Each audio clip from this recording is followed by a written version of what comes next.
Hey StarCraft community, Steven Avera here. Today I have another Protoss build dash guide, you can call it.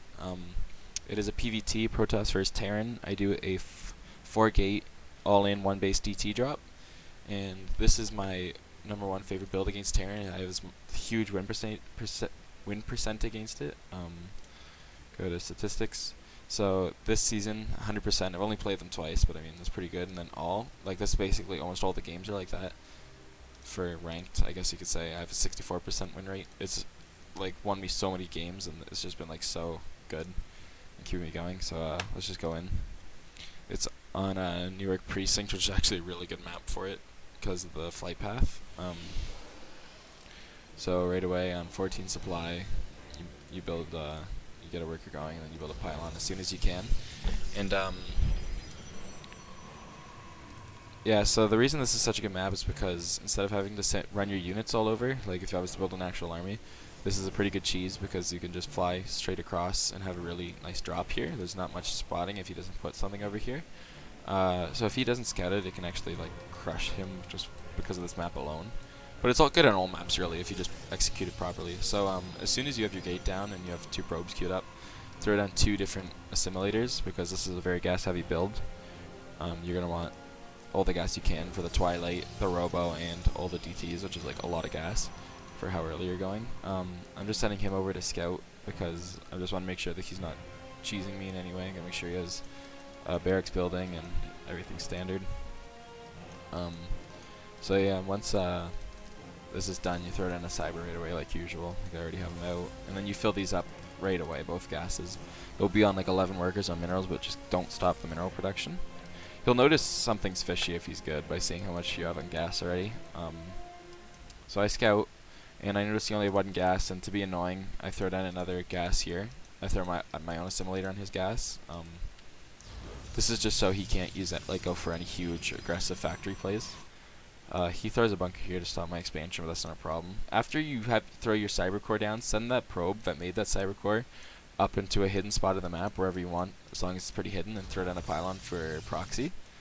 So I'm just running him around, just trying to be annoying. And he eventually shoots it down with Reaper, which I notice, so I get the mothership core right away. I'm a bit supply blocked here, it's my bad. This pylon's almost done though, so I'm not too worried about it, and I threw out another one just for support. That bunker has never really bothered, like, so I saw the Reaper there, he got me, and as soon as I see that, I'm like, okay, get the Moko, and I threw down a, once I'm happy, once this pylon's done, you want to throw down the Twilight Council right away, because the Dark Shrine takes the longest to build, so you want to get that started as soon as possible, and then I throw down another barracks, or sorry, another gateway, and a Robo. Actually, sorry, I built the Dark Shrine first before the Robo, just because of how close it was, and I didn't want to waste all the gas on it. You want to be getting the Dark Shrine up as fast as possible. Twilight Council is finished. I'm focusing on something else right now, killing that Reaper. So I have the Mothership Core to burst it down right away, so he can't get much scouts. He doesn't know if I'm hiding anything back here, so he's suspicious. And then I throw down the Dark Shrine right away. And then I go for a Robo and more gates once I have the minerals.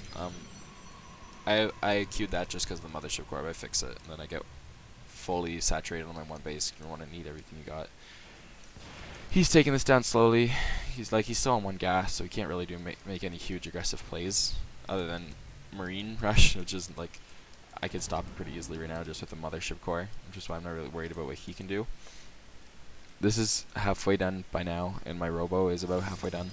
This is 3/4, and now I have 4 gates. You want your 4th gate by the time your Robo is about 3/4 of the way done, and your Dark Shrine's about half.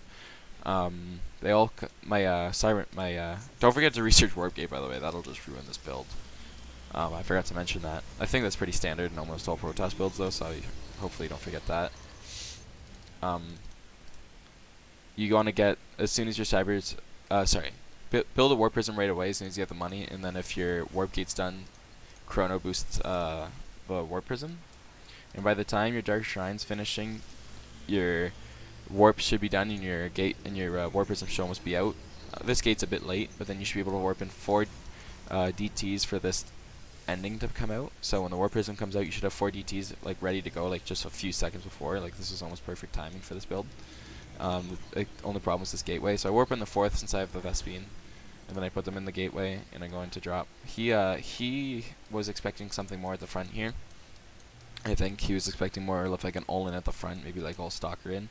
So these 4 DTs will do a lot more work than you actually think they do. They're like one of the strongest Protoss units, if not scouted. So he had he's not scouted my base at all. That was the one time he did scout, and by then it's too late. So he has this missile turret, which will give him vision of my DTs, but I'm gonna take it out quicker. So I warp in as many DTs as I can with my Vespene, and since I'm too low, I warp in 3 Zealots to take like vision off of me. So we'll think it's more of the Zealots, and then they also come in and just wreck the mineral line. I want to make sure this isn't a tech lab, so we can't make a Raven to detect as well. So I destroy that, and then he scouts, and I move out of the scout just to be safe. I warp in another DT back here, and I move out of the scouts, and as soon as it's down, I'm moving back in because I know I can easily take this army with the DTs I have. So I even challenge the scout. I get right in the middle and then start attacking him, and they just wipe out his army. And he really has nothing to stop it at this point. He hasn't scouted, and this is almost dead, and looks like it was a little bit of a BM, but I mean, I did a good push. And this build, if you execute this properly, anywhere from bronze to diamond, it's going to almost win 100% of the time. This is a build I made on my own. I sort of just kept fiddling with it because I love the DTs against Terran because it's super duper hard to stop if you get it really quick. That's why I sort of love this build, because a lot of Terrans don't go for aggressive rushes, and even if they do, it's usually like a factory rush or something, and I'll have a few DTs to defend by then, plus a mothership core. Like, it's really hard to actually counterplay this type of build if you can't scout it. So even proxying it at a perfect time and having everything out at the perfect time, I've like grinded this build out to what it is now, and I find it to be extremely effective almost against everyone. At my skill level it is. So if you wanna any ranks from bronze to diamond as of right now, I found that this works almost all the time. So I hope some of you find this and like be like, oh shit, that's pretty helpful. Try it. If you play Protoss a lot, it's a really fun build because it can get enemies a lot heated up. But yeah, it's the build I use all the time. So if you found this helpful at all or just enjoyed watching, please like it or subscribe. Trying to start something up here. But yeah, thanks for watching.